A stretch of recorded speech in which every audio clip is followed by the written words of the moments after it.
1969, Lieutenant General Julian J. Ewell, commanding general of 2 Field Force Vietnam, the American officer who held formal operational authority over every Australian soldier in South Vietnam, delivered his official verdict on the Australian sector. He called it a disaster. He called it a disaster because the Australians were not generating body counts at a rate consistent with his expectations. And in the command system Ewell operated within, a province not producing adequate daily kills was, by definition, failing. What Ewell did not announce, and what his headquarters did not advertise, was that at the precise moment he was making this assessment, his own 9th Infantry Division was conducting operations in the Mekong Delta that an internal Pentagon investigation would later find consistent with the killing of up to 7,000 Vietnamese civilians. Deaths recorded as enemy combatants to meet command requirements. The man calling Australia's province a disaster was presiding over a campaign that serious historians have since described in language considerably darker than failure. Tell me in the comments. Before today, had you ever heard of the 1st Australian Task Force and what they did in Phuoc Tuy Province? Because what you are about to discover will make you question everything you thought you knew about how the Vietnam War was actually fought. And by whom? Now let's go. To understand how a province the size of a small English county became the site of the most carefully conducted counterinsurgency campaign attempted by any Western force in the entire Vietnam War, you must first understand what kind of army Australia sent there, and what that army's most senior commanders were determined would never happen to it again. Australia entered the Vietnam War not through idealism, but through realpolitik, the country's forward defense policy, developed across the 1950s under Prime Minister Robert Menzies in the shadow of China's Communist Revolution, the Korean War, and what looked from Canberra like an advancing tide threatening an underpopulated continent at the Pacific's edge, required fighting wars far from Australian shores. The Anzus Treaty of 1951 formalized the security relationship with the United States that gave that policy its guarantee. When the American commitment to South Vietnam began demanding Allied participation rather than merely Allied endorsement, Australia's strategic logic pointed in one direction. Menzies committed a battalion group in April of 1965. It was a decision shaped less by enthusiasm for the conflict than by the calculation that an alliance worth having occasionally required being useful to it. What the decision did not account for was what the Australians would discover once they arrived. The army Australia sent to Vietnam had not been studying counterinsurgency in theory. It had been fighting it for 15 years.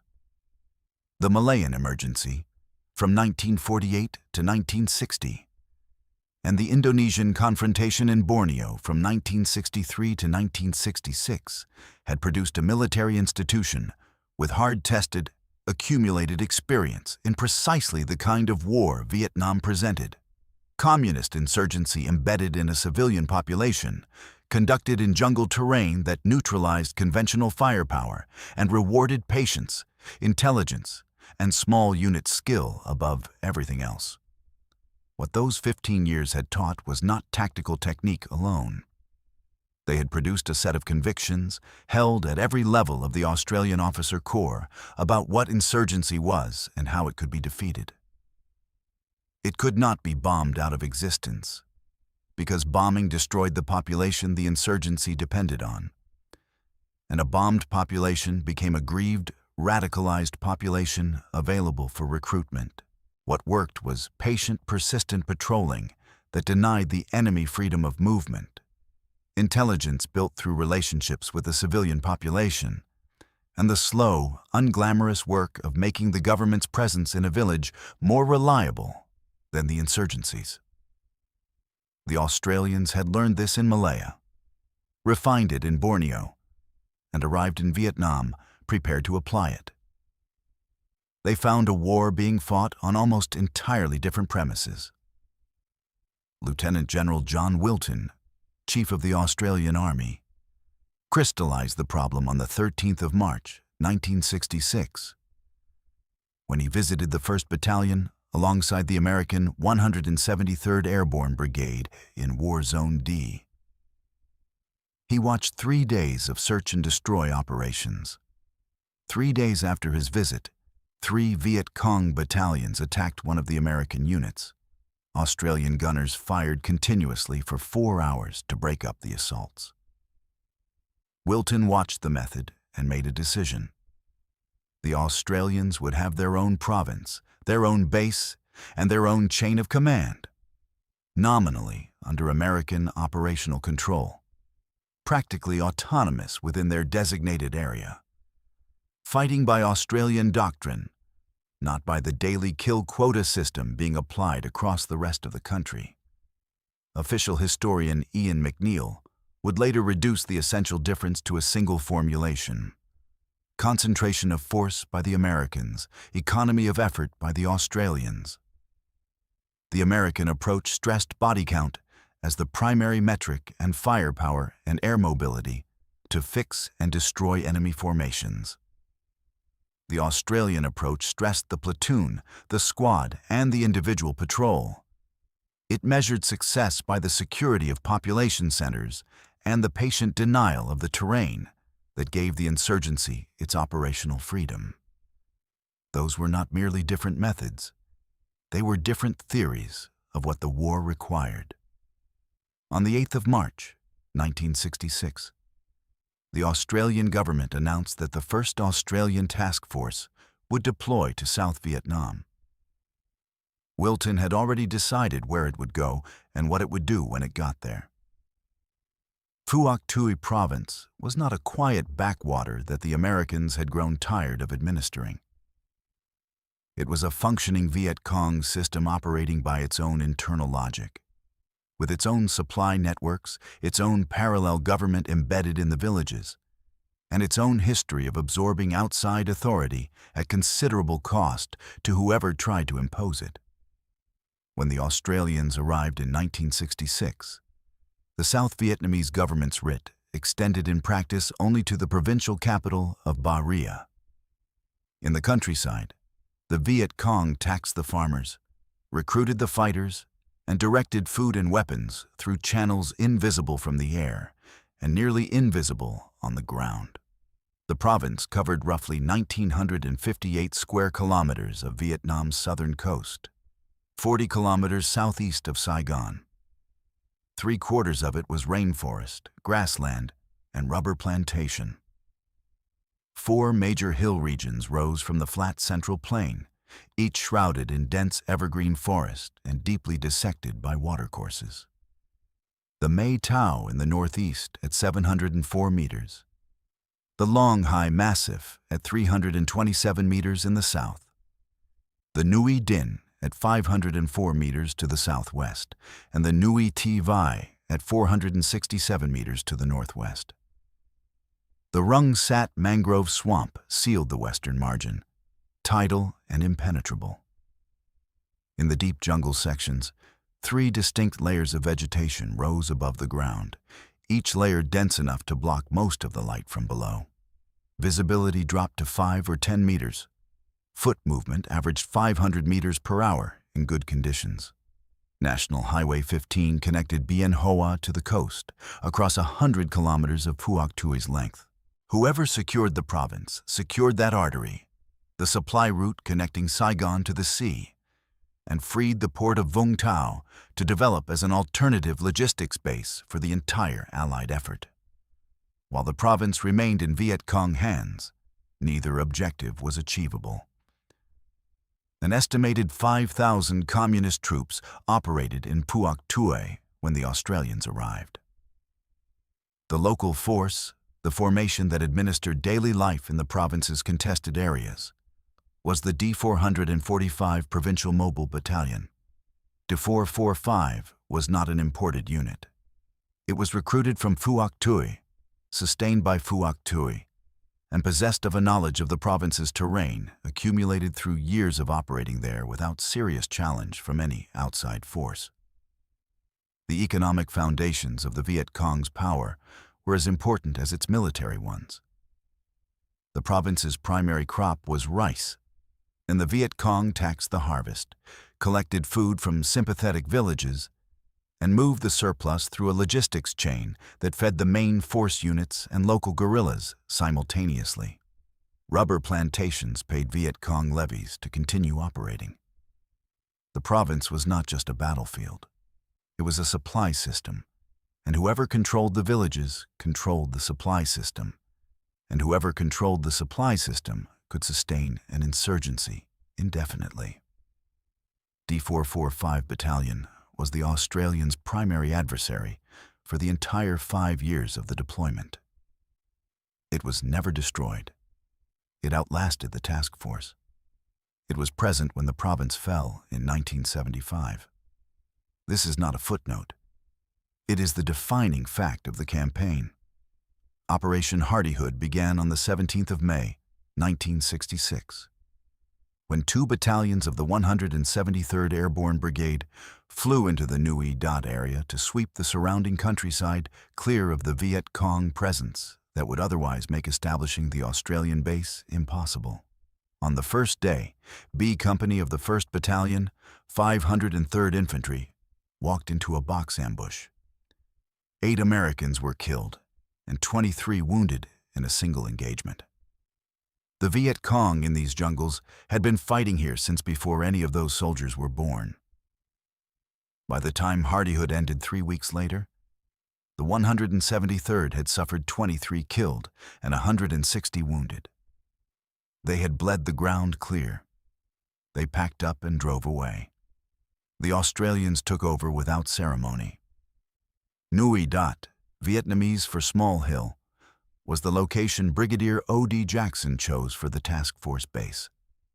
A granite outcrop 101 meters high, inside a former rubber plantation at the center of the province, sitting on Route 230 kilometers from Vung Tau.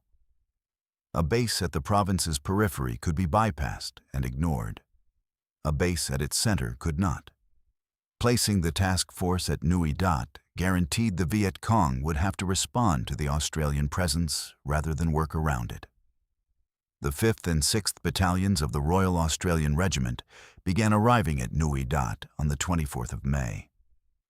The first soldiers lived in tents. Every man dug a weapon pit with thick overhead cover before any other construction began. Wire obstacles. Elevated bunkers manned around the clock. Perimeter mines and a cleared 500-meter zone outside the wire for fields of fire. In the late afternoon of that first day, a water party from D Company, 5th Battalion, moved to a creek 200 yards from the camp. They were fired on. Private Errol Noack of Holsworthy, New South Wales, was hit by a burst of automatic fire. The company medic dressed his wounds. A dust-off helicopter was called and took 40 minutes to arrive. Noack was alive when he was loaded aboard. He died in the helicopter on the way to Vung Tau. He was 20 years old. He had not volunteered. His date of birth had been drawn in the ballot under the National Service Act of 1964, the lottery by which the Australian government conscripted young men for overseas service. He was the first battle death of the 1st Australian Task Force. He was also the first national serviceman killed in action in any Australian war. The battalion received word at 10 that night. The worst had happened, and its acceptance was difficult. Brigadier Jackson then ordered the populations of Long Ton and Long Phuoc villages, both confirmed Viet Cong strongholds immediately adjacent to the base perimeter, forcibly relocated. People, livestock, everything moved to Hoa Long and Long Dien to create a free fire buffer. No compensation was paid. The Viet Cong cadre in both villages was largely dispersed. The goodwill of the provincial population took a wound in the first week of the deployment that it spent the next 5 years only partially healing. The people of Phuoc Tuy understood, from the day the trucks arrived, that the Australians considered the security of their base more important than the lives those people had built there. It is not the ideal foundation for an operation whose doctrine depended on winning the support of the same population whose homes had just been dismantled.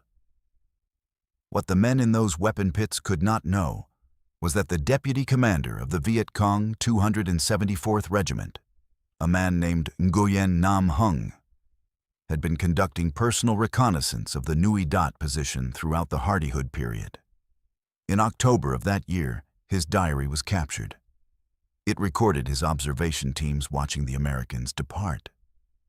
It also recorded that his regiment had originally planned to attack the new base in the days around the 12th of June, and had been diverted only when an American light observation aircraft flew over their assembly position, drew fire, was shot down into the jungle, and the regiment chose to ambush the rescue party rather than proceed with the base assault. 3 miles away, the Australians were digging their weapon pits.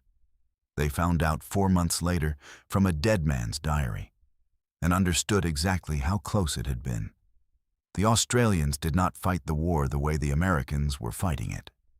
This was a professional choice, defended against considerable pressure from commanders who outranked the men making it, grounded in 15 years of experience that most of those commanders did not share. The patrol was the fundamental unit of the Australian war in Phuoc Tuy. Not the battalion sweep, not the airmobile assault onto a suspected concentration, the patrol. 12 to 24 men going out into the jungle and staying out. Most combat soldiers at Long Dat spent very little time at the base. The operational tempo kept men in the field for extended periods. The Viet Cong, who had been the tactical aggressors across this province for years, found themselves on the other end of the dynamic. Patrols appeared on tracks the enemy had been using in safety. Ambushes waited at night on routes that had previously moved freely. An army that had never seriously pursued its enemy into the jungle was now being pursued into it. Cordon and search operations ran alongside patrolling as a tool directed at the Viet Cong's administrative structure in the villages. Operation Bundaberg, conducted against Hoa Long Village in October of 1966, demonstrated the method in practice. 2 battalions cordoned the village overnight, encircling it completely. South Vietnamese forces conducted the internal search while the task force provided medical treatment, dental care, and entertainment for civilians who were not suspects. 630 detainees were interrogated. 38 confirmed Viet Cong were identified. 41 suspects detained, 18 draft dodgers caught. Nobody bombed anything. Noise discipline was not supplementary to this doctrine. It was its operating condition. Australian patrols moved slowly, deliberately, at a pace that prioritized silence over progress, because in dense jungle, speed and silence cannot coexist. Veterans of the campaign have described following American patrol routes through the jungle by disturbance alone, broken branches and displaced soil, the residue of men moving at a rate suited to open terrain. The Australians moved differently. Not silently, no patrol through dense undergrowth is silent, but quietly enough that the gap between what they left behind and what other forces left behind was the difference between a patrol that had announced itself and one that had not. The title of this account comes from that gap. It is not a metaphor. It is a documented tactical reality. The Special Air Service Regiment extended that principle to its absolute limit. 4 to 6 men operating deep in enemy-controlled territory, moving more slowly than any other Allied unit in the war, for 10 to 12 days at a time without resupply. Their full operational story spans the entire deployment and will be told in its proper place. For now, they were there from April of 1966. They worked the deep jungle that conventional infantry could not effectively penetrate, and the enemy eventually gave them a specific name for what they were. That name was not given quickly. It was earned. The enemy in Phuoc Tuy Province drew its own conclusion about what the task force was, and in August of 1966 decided to test that conclusion with everything it had. At some point on the night of the 16th of August, while the concert at Long Dat was still audible, the entertainers Cole Joy and Little Patty performing for the men who were not out on patrol, the Viet Cong 275th Main Force Regiment and the North Vietnamese Army 806th Battalion were assembling in the Long Tan rubber plantation, 5 kilometers east of the Australian wire. They had a plan that required breaking the task force at its base. What happened instead, in 3 hours of monsoon rain among the shattered rubber trees, would determine the shape of the province for the next 5 years. The Viet Cong opened on the night of the 16th by mortaring Long Dat, a deliberate provocation and the first stage of a planned assault sequence. The 6th Battalion sent companies out the following morning to find what had fired. D Company drew the Long Tan sector. Major Harry Smith commanded D Company. He had joined the Australian Regular Army as a private soldier, commissioned from the Officer Cadet School at Port C in December of 1952, and served in the Malayan emergency between 1955 and 1957. In the accounts of the battle written by the men who served under him, he is described with a brevity that says everything. A gruff and gusty perfectionist. He led 108 men into the plantation on the afternoon of the 18th of August, tasked with finding and fixing whatever had shelled the base the previous night. As D Company moved through low scrub and paddyland toward the rubber, the men at the rear could still faintly hear the concert behind them at Long Dat. At 3:15 in the afternoon, 11 Platoon under Lieutenant Gordon Sharp found a small Viet Cong element in the rubber, exchanged fire, and the entire plantation erupted. They had walked into the assembly area of the assault force. The 275th Viet Cong Regiment, the North Vietnamese Army 806th Battalion, the D445 Local Force Battalion, an estimated 1,500 to 2,500 men surrounding 108 Australians. The monsoon rain began almost simultaneously with the contact, driving and heavy, reducing visibility to meters, and making individual shots indistinguishable from the general noise of the storm. The plantation floor began turning to mud. 11 platoon was effectively destroyed in the opening minutes. 13 of that platoon's dead would come from those first exchanges. The survivors could not pull back to the company. The dead could not be reached. Smith formed his 2 remaining platoons into a defensive perimeter in the rubber and called for everything available. Back at Long Dat, the concert had stopped. The men in the audience could hear the guns to the east. Some of them were forming up before anyone told them to. Inside the perimeter, the company's situation had the specific quality that men under sustained fire in a defensive position describe when they have had time to reflect on it.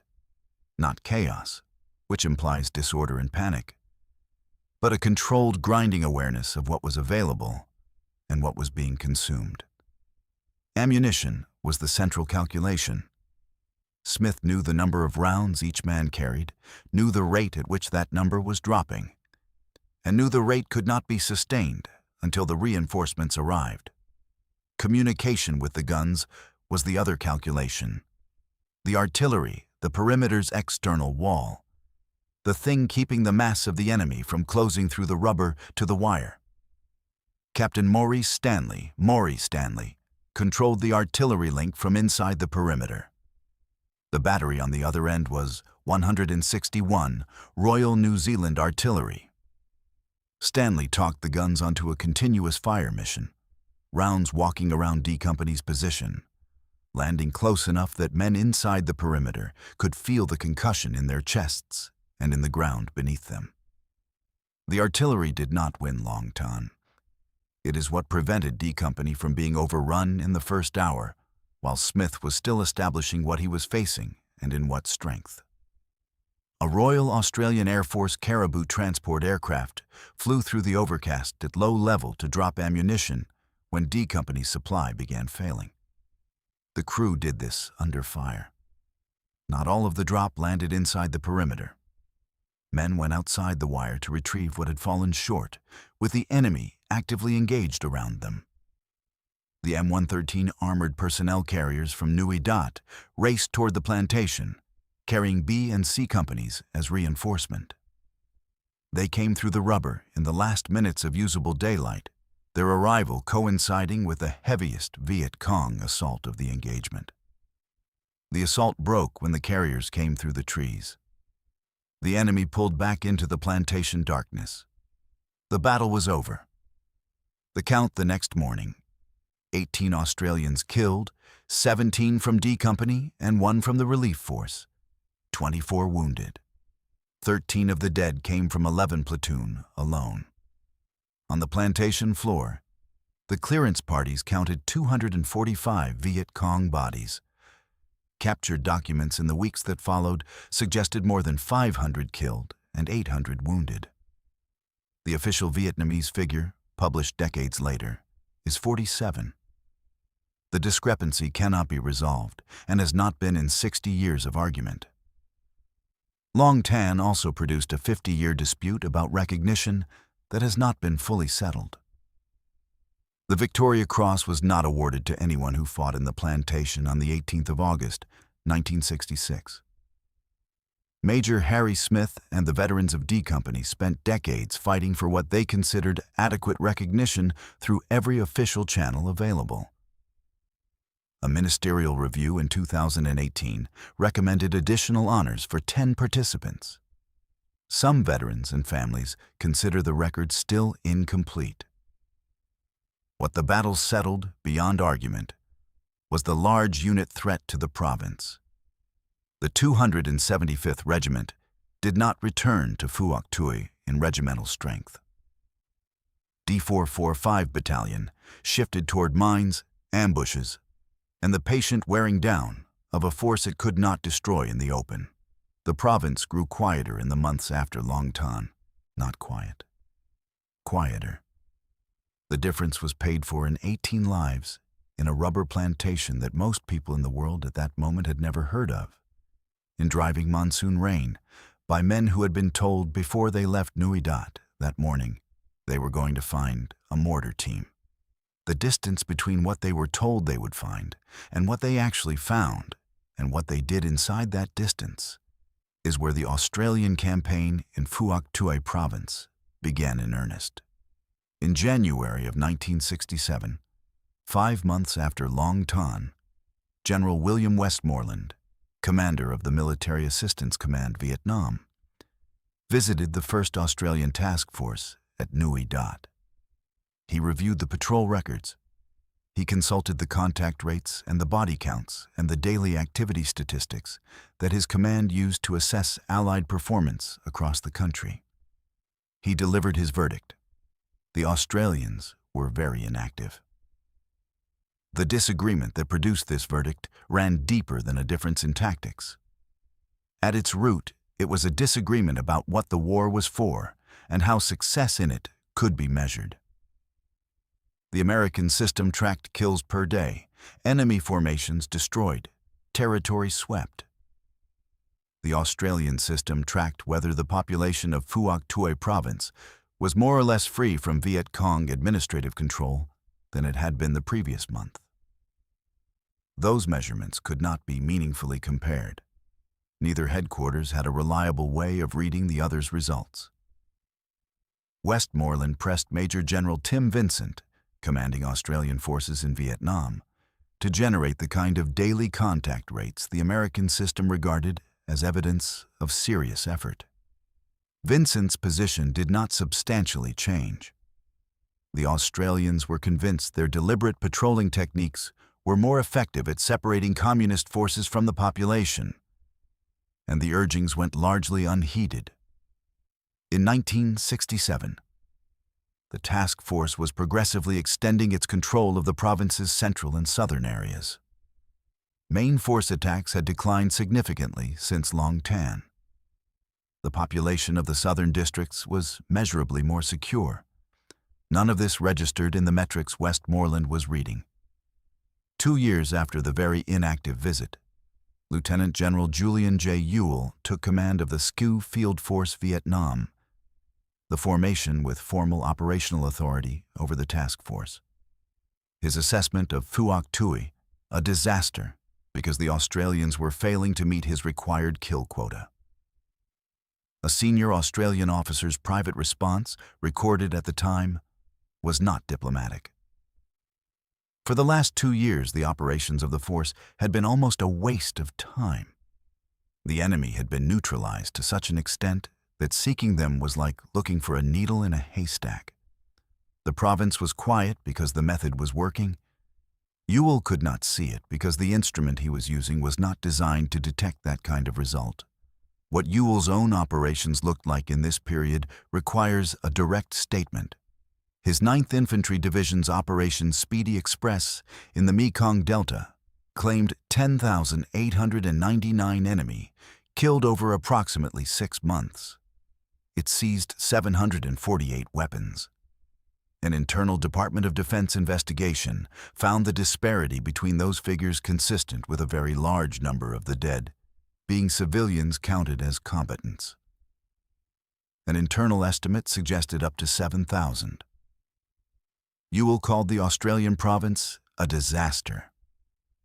He was running operations that investigators examining the same evidence have described in terms that his defenders have found very difficult to answer.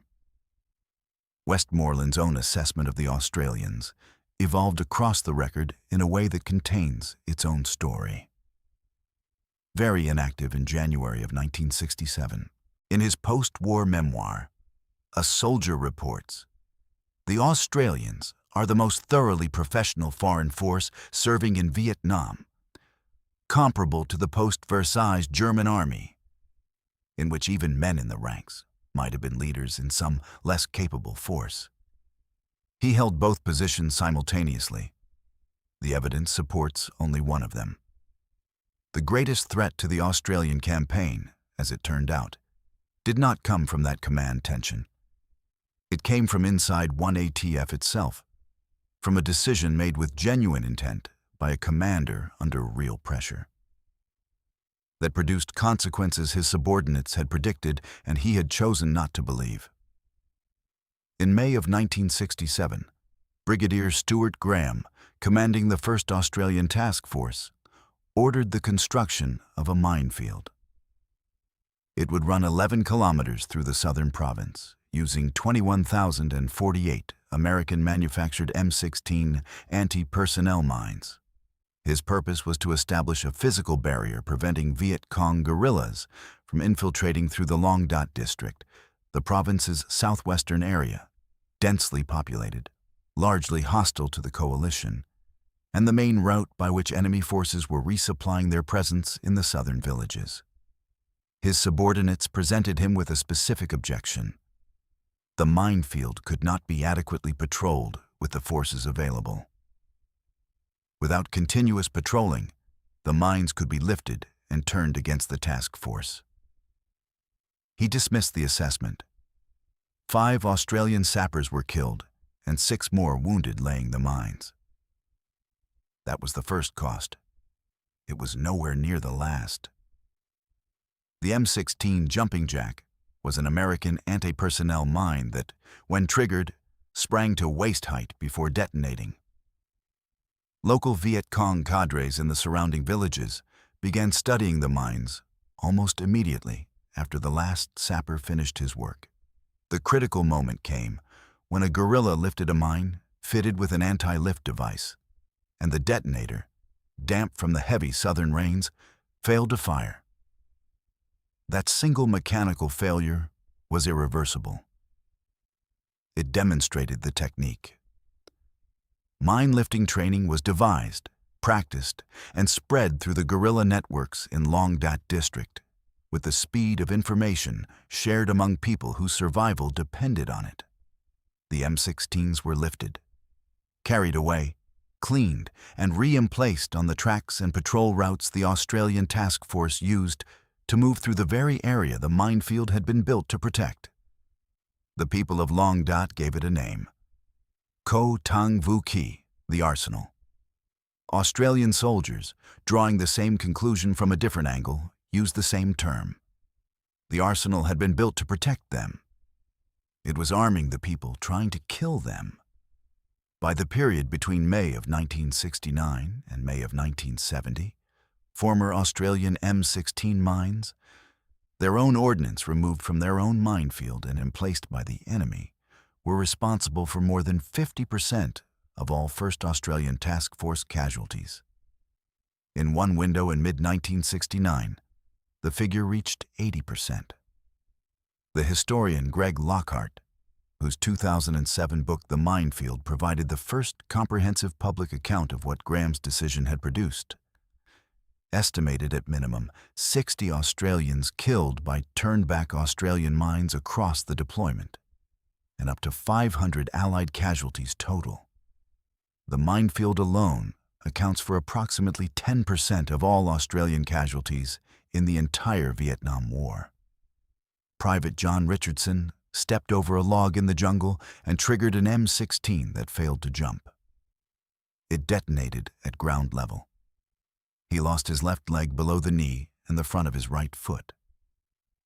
This was not an unusual mine casualty in Phuoc Tuy Province after 1967. A ground-level detonation, a soldier carried out on whatever could be improvised as a stretcher, missing whatever the mine had taken. The decision that produced it had been made against specific documented advice. The people who gave that advice were correct. The weight of that correctness is measured in 60 men at minimum who did not come out of the jungle. Lockhart's verdict, the biggest blunder in Australian military history since the Second World War, was contested by veterans who believed Graham's decision was a reasonable response to a real tactical problem under impossible resource constraints. They were not wrong about the problem or the constraints. The disagreement is about what a commander owes to his subordinates' specific documented professional judgment when that judgment is subsequently proven accurate in the most expensive possible way. Some names in war are given by the people on your own side. Other names come from the people trying to kill you. And those names carry a different weight because they are not gestures of institutional identity. They are acknowledgments. The Special Air Service Regiment earned their name in Phuoc Tuy Province across 6 years of operations in terrain. Most soldiers would not enter voluntarily, using methods that appeared nowhere in the daily body counts American command used to track the war's progress. The regiment deployed through 3 Sabre squadrons, each completing at least 1 year-long tour, some completing 2. Each patrol operated with 1 attached New Zealand Special Air Service trooper, 5 men and a New Zealander, 10 to 12 days in the jungle without resupply, no external contact unless something had gone fundamentally wrong. Insertion was by helicopter at treetop height into jungle clearings timed and routed to conceal the exact drop-off point from any Viet Cong observer, tracking the sound of the rotors. The terrain they worked had 3 distinct layers of vegetation above the ground, each layer dense enough to block most of the light from below. So that even in full afternoon, the jungle floor was close to darkness. The undergrowth thick enough to muffle sounds that carried clearly in open ground. Almost no wind at ground level. Veterans of these patrols describe it as dark that sits on your shoulders, a physical weight, not a metaphor. The SASR moved through that darkness more slowly than any other Allied unit in the war. Not from timidity, but from discipline. Speed in such terrain is noise, and noise is detection, and detection for 5 men operating 40 kilometers from the nearest friendly force is a problem with no good solution. Once established in position, a patrol observed enemy movement patterns, supply routes, base area locations.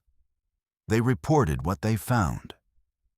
When contact was unavoidable, they opened fire with everything they carried in a coordinated burst designed to simulate a force many times their actual size.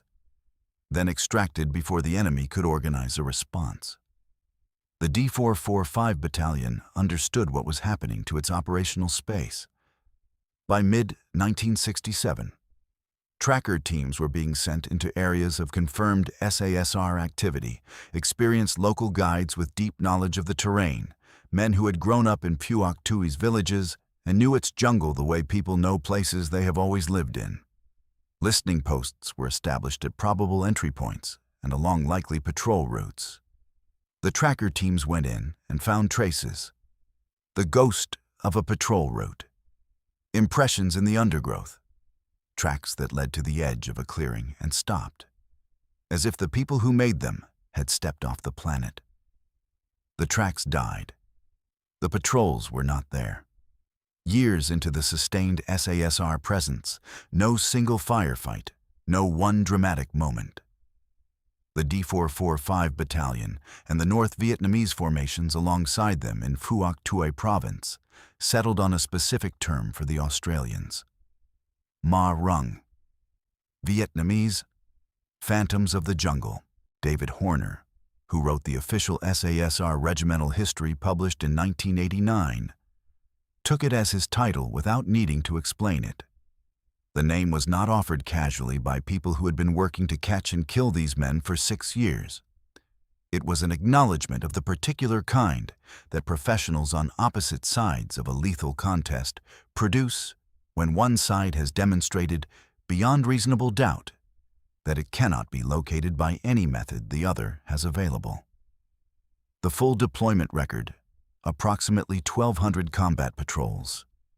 Total SASR casualties across those 1,200 patrols: 1 killed in action, 1 dead from wounds, 3 accidentally killed, 1 missing, 1 death from illness, 28 wounded in action. In October of 1971, the last squadron was withdrawn. The jungle closed over the final insertion as it had closed over every insertion before it. The D445 Battalion, which had spent 6 years trying to locate these men in the undergrowth, looked one last time. Nothing. By January of 1968, 2.5 years into the Australian presence, Phuoc Tuy Province was measurably different from the place the first soldiers had found at Long Dat. The roads in the central and southern districts were more usable. Markets operated in Bahria and the surrounding areas. And then, in the last days of January, the Tet Offensive announced that the stability of Phuoc Tuy, such as it was, had limits that lay entirely outside the province's borders. The Viet Cong's simultaneous attacks on population centers across South Vietnam reached Phuoc Tuy in the form of assaults on Bahria and Long Dat. The task force defended both successfully. Beyond the province, 1 ATF was deployed for the first time outside its tactical area of responsibility in Operation Coburg, disrupting Viet Cong supply lines in the Long Binh and Bien Hoa complex. What Tet demonstrated was that the Australian province did not exist in isolation. The wider war had its own momentum, and that momentum could reach into Phuoc Tuy regardless of how carefully the task force had managed its internal security. In Tet's aftermath, the enemy's approach throughout the south shifted. The large unit assault on fixed positions gave way to small unit harassment, mining, and the patient wearing down of Allied forces through accumulated casualties.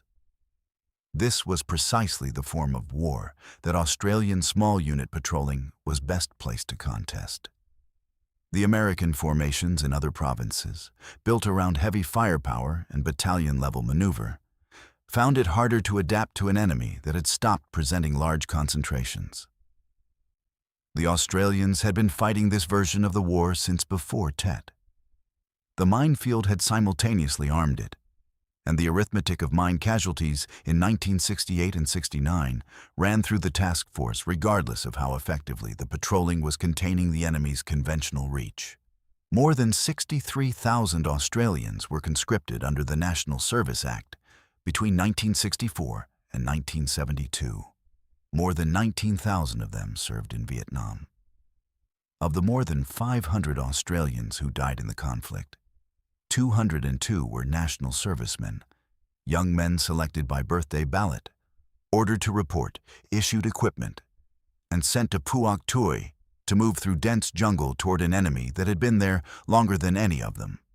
While they were there, the Vietnam moratorium marches of 1970 and 1971 drew more than 200,000 Australians into the streets in what became the largest sustained protest movement in Australian history. The marchers were protesting the war and the ballot that had sent other people's sons into it. The soldiers in Phuoc Tuy Province were aware of what was happening at home. By 1970, the Australian government had already decided that the battalion serving in the province would not be replaced. On the 7th of November, 1971, the last Australian battalion drove out of Long Dat. They did not leave because the job was done. They left because the Americans were leaving, and without American air support and logistics assets, the Australian position in the province was not sustainable as a standalone operation. The decision to withdraw had been made in Washington before it was made in Canberra, and for reasons that had nothing to do with the state of Phuoc Tuy. President Nixon's statement on Guam in July of 1969, the declaration that became the Nixon Doctrine, informed America's Asia-Pacific allies that they would need to assume principal responsibility for their own defense. Prime Minister John Gorton announced in April of 1970 that the 8th Battalion, Royal Australian Regiment, would not be replaced when its tour ended in November. The withdrawal was framed publicly as Vietnamization. The internal military assessment of how ready South Vietnamese forces were to accept that responsibility was considerably less reassuring than the framing indicated. Officers in Phuoc Tuy and Saigon reported privately that local South Vietnamese regional and popular forces would meet significant difficulties after the task force left. The journalist Creighton Burns, reporting for the Melbourne Age as the withdrawal began, offered the honest accounting. The Australian effort in Phuoc Tuy deserves more credit than it has been given or is likely to get. With limited troops and inadequate resources, 1 ATF had kept substantial Viet Cong forces off balance, disrupted supply routes, and imposed real costs on the enemy's operational freedom. Burns also noted what the internal assessments confirmed. The Australians never did manage to clear the Viet Cong cadres out of the villages. The battalion that had been the Australians' primary adversary for 5 years was still there when the last Australian left. It was not a surprise that it was. The final accounting: 521 Australians killed across the entire conflict. 202 of them national servicemen, approximately 3,000 wounded. At minimum, 60 killed by their own minefields turned ordnance. The primary adversary, undefeated after 5 years of sustained contact with the best counterinsurgency force in the coalition. On the 30th of April, 1975, the fall of Saigon ended the Republic of South Vietnam. The government the Australians spent 5 years helping to defend collapsed in 11 days. Phuoc Tuy Province fell with it. The roads, the markets, the southern districts where the task force's patrolling had produced its most measurable results. The rubber plantation where 18 Australians still have a cross, all of it reversed. The battalion that had never been destroyed, that had outlasted the task force, that had been present when the province fell, won in the end the way it had always intended to, by still being there when the foreigners left. The welcome home for Australian Vietnam veterans did not come on any of the days the men themselves came home. It came on the 3rd of October, 1987. A parade through Sydney drew 25,000 veterans. For men who had completed their tours from 1966 onwards, that was 16 to 21 years between service and recognition. What most veterans describe about that day is not the crowd or the speeches. It is the length of the silence before it. The 18th of August is now observed in Australia as Vietnam Veterans Day. The date chosen is Long Tan's, not the departures. That is a precise choice. It names what the soldiers did in the province, rather than the political decision that eventually ended their time there. Lieutenant General Julian J. Ewell called Phuoc Tuy Province a disaster. 5,000 Australians and New Zealanders spent 5 years in that disaster, patrolling at 500 meters per hour through dense jungle, building something measurable in a province that had resisted external authority for a generation, getting the doctrine right in ways the American command structure was constitutionally unable to measure, and watching the country they were embedded in fall because the war around their province was being fought by different standards toward a conclusion that Phuoc Tuy, by itself, could not prevent. The minefield. 60 men at minimum, killed by their own ordnance. The honest cost of a decision made against advice. The SASR. 1,200 patrols, 1 killed in action. Rung, phantoms of the jungle, given by the people who spent 6 years failing to find them. A record that stands regardless of what any general said about daily kill quotas. Private Errol Nowak did not come home from Phuoc Tuy. He was 20 years old and selected by ballot and the first of 521 Australians who died in a conflict that ended for Australia on the 11th of January, 1973, and ended for South Vietnam on the 30th of April, 1975, and has not ended in the ways that matter most. For the men who came back to 21 years of silence, the distance between the quality of those soldiers and the quality of the decisions that placed them there sustained them inadequately, armed their enemies with their own ordnance, and left them waiting 2 decades for a welcome home. That distance is where the real history of the Australian War is written. If you believe those men deserved better than that, leave a comment below. And if you want to understand what happens when an army that knows exactly how to fight a war is committed by governments that do not fully understand what they are asking, watch this next.